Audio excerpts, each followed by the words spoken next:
Bouge ton boule salope, même en confinement, pas de répit pour le harcèlement de rue. Avec le confinement et ses rues désertes, on pourrait se dire que le harcèlement de rue aurait disparu le temps de quelques semaines. Ou au moins diminué. La réalité est tout autre. 3 femmes ont accepté de témoigner devant notre caméra. Luna, Sophie et Sarah ont chacune subi du harcèlement dans l'espace public. Leur sentiment d'insécurité est encore pire depuis le début du confinement. Vu le contexte sanitaire, les sorties sont rares. Mais comme tout le monde, les femmes ont besoin de s'aérer, faire leurs courses ou aller courir. Des sorties qui ressemblent parfois à un cauchemar. Luna en a fait les frais en allant à la poste.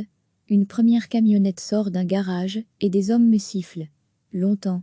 3 minutes plus tard, une autre camionnette s'arrête. L'homme me regarde dans son rétroviseur. Il commence à hurler, parler de mes formes, m'insulter. Il m'a dit: bouge ton boule salope, vas-y, continue à bouger ton boule comme ça. Sur le moment, Luna ne parvient pas à réagir. Elle se sent humiliée. Tu te sens souillée, car il s'agit de ton corps. Quand ils en parlent comme ça, c'est comme s'il leur appartenait. C'est comme si tu étais un bout de viande, comme si ton corps ne t'appartenait plus. La première réaction est pourtant de se remettre soi-même en question. Je me suis dit, j'ai mis un slim, ça me moulait peut-être un peu trop le cul, c'est pour ça qu'il m'a parlé comme ça. Ce qui m'énerve, c'est qu'on se remet en question soi-même, on se culpabilise alors qu'on ne devrait pas. Pour Sarah, ce genre d'expérience est devenu tellement récurrent que la situation est devenue insupportable. Étudiante à l'IEC, au début du confinement, elle étudiait dans son co en plein centre de Bruxelles. Le harcèlement devient tel qu'elle n'ose plus sortir et décide de rentrer chez ses parents à la campagne. Chaque fois que je sortais, j'avais peur. Chaque fois que je sortais pour faire mon sport, je subissais des regards lubriques où on te dévisage de haut en bas, des réflexions du genre: et toi, t'es bonne. On me dévisageait comme si j'étais nue dans la rue. Je me suis fait suivre aussi. Je me sentais complètement en insécurité. Le confinement et ses rues désertes ont rajouté une dimension supplémentaire à ce sentiment d'insécurité. Tu es toute seule dans la rue. Tu es une proie. Tu as la sensation que tu ne pourras pas être défendue sans le contrôle social habituel. Les agresseurs se permettraient d'aller un cran plus loin.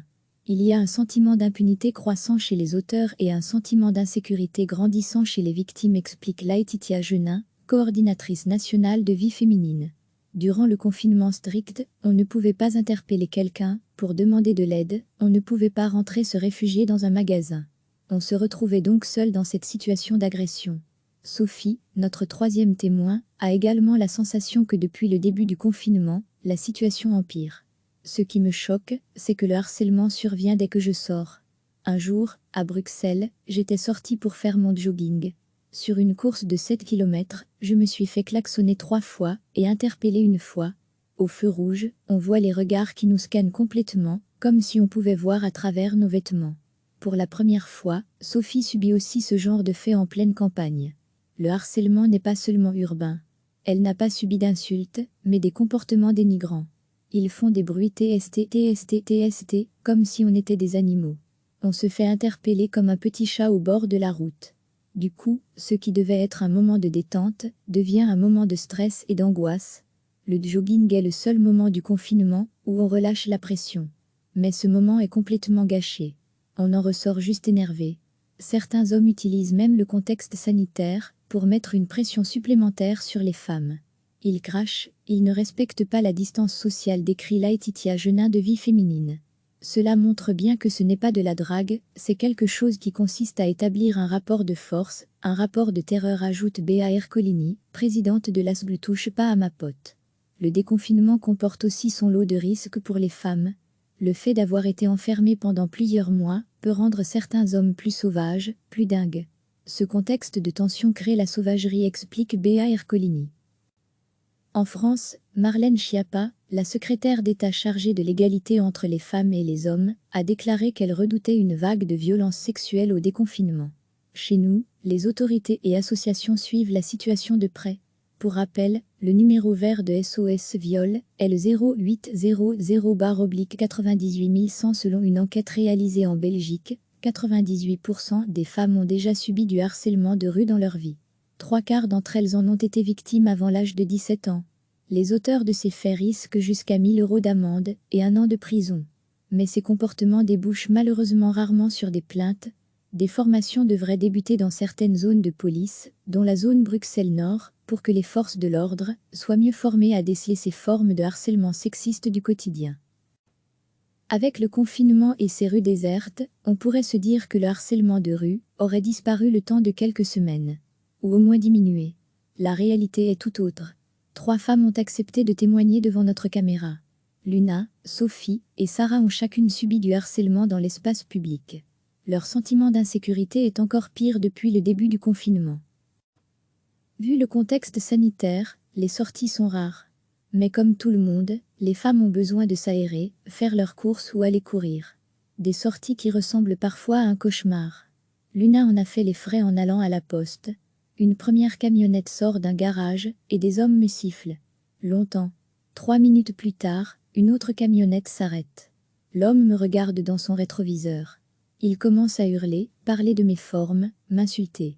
Il m'a dit « Bouge ton boule salope, vas-y, continue à bouger ton boule comme ça ». Sur le moment, Luna ne parvient pas à réagir. Elle se sent humiliée. Tu te sens souillée, car il s'agit de ton corps. Quand ils en parlent comme ça, c'est comme s'il leur appartenait. C'est comme si tu étais un bout de viande, comme si ton corps ne t'appartenait plus. La première réaction est pourtant de se remettre soi-même en question. Je me suis dit, j'ai mis un slim, ça me moulait peut-être un peu trop le cul, c'est pour ça qu'il m'a parlé comme ça. Ce qui m'énerve, c'est qu'on se remet en question soi-même, on se culpabilise alors qu'on ne devrait pas. Pour Sarah, ce genre d'expérience est devenu tellement récurrent que la situation est devenue insupportable. Étudiante à l'IEC, au début du confinement, elle étudiait dans son co en plein centre de Bruxelles. Le harcèlement devient tel qu'elle n'ose plus sortir et décide de rentrer chez ses parents à la campagne. Chaque fois que je sortais, j'avais peur. Chaque fois que je sortais pour faire mon sport, je subissais des regards lubriques où on te dévisage de haut en bas, des réflexions du genre « Et toi, t'es bonne ». On me dévisageait comme si j'étais nue dans la rue. Je me suis fait suivre aussi. Je me sentais complètement en insécurité. Le confinement et ces rues désertes ont rajouté une dimension supplémentaire à ce sentiment d'insécurité. Tu es toute seule dans la rue. Tu es une proie. Tu as la sensation que tu ne pourras pas être défendue sans le contrôle social habituel. Les agresseurs se permettraient d'aller un cran plus loin. Il y a un sentiment d'impunité croissant chez les auteurs et un sentiment d'insécurité grandissant chez les victimes, explique Laetitia Genin, coordinatrice nationale de vie féminine.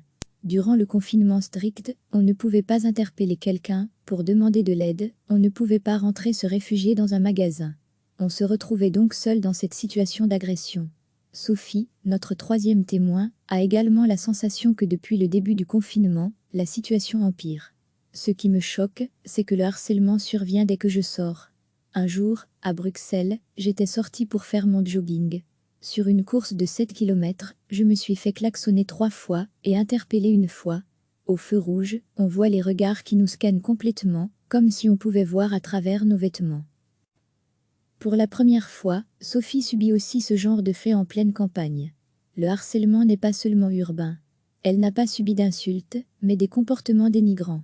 Ils font des bruits TST, comme si on était des animaux. On se fait interpeller comme un petit chat au bord de la route. Du coup, ce qui devait être un moment de détente, devient un moment de stress et d'angoisse. Le jogging est le seul moment du confinement où on relâche la pression. Mais ce moment est complètement gâché. On en ressort juste énervé. Certains hommes utilisent même le contexte sanitaire pour mettre une pression supplémentaire sur les femmes. Ils crachent, ils ne respectent pas la distance sociale, décrit Laetitia Genin de vie féminine.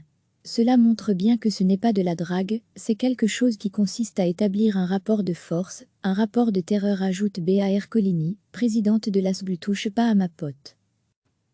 Le déconfinement comporte aussi son lot de risques pour les femmes. Le fait d'avoir été enfermé pendant plusieurs mois peut rendre certains hommes plus sauvages, plus dingues. Ce contexte de tension crée la sauvagerie, explique Béa Ercolini. En France, Marlène Schiappa, la secrétaire d'État chargée de l'égalité entre les femmes et les hommes, a déclaré qu'elle redoutait une vague de violences sexuelles au déconfinement. Chez nous, les autorités et associations suivent la situation de près. Pour rappel, le numéro vert de SOS Viol est le 0800/98100 selon une enquête réalisée en Belgique. 98% des femmes ont déjà subi du harcèlement de rue dans leur vie. 3/4 d'entre elles en ont été victimes avant l'âge de 17 ans. Les auteurs de ces faits risquent jusqu'à 1 000 € d'amende et 1 an de prison. Mais ces comportements débouchent malheureusement rarement sur des plaintes. Des formations devraient débuter dans certaines zones de police, dont la zone Bruxelles-Nord, pour que les forces de l'ordre soient mieux formées à déceler ces formes de harcèlement sexiste du quotidien. Cliquez sur s'abonner pour recevoir les dernières nouvelles.